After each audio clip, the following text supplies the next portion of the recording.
জিন খুবই ভয় পায়, এটা আসলে শরীয়তের কথা।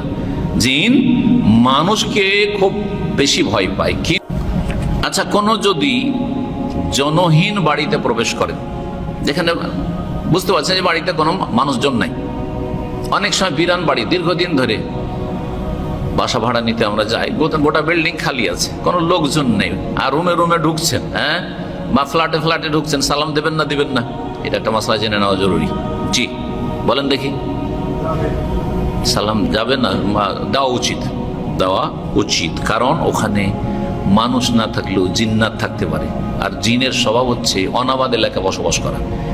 যেই বাসাতে 2-4-6 মাস কোনো মানুষ বসবাস না করবে, সেখান জিন বসবাসের সম্ভাবনা খুব বেশি। জি, যেন বিরান জায়গাতে জিন থাকে। বন জঙ্গল কেটে ফেলে দেন, ধীরে ধীরে জিন পালিয়ে যাবে। বসবাস শুরু করে দেন, মানুষ বসবাস করলে জিন কিন্তু আমরাকে ভয় পায়, আমরা জিনকে ভয় করি।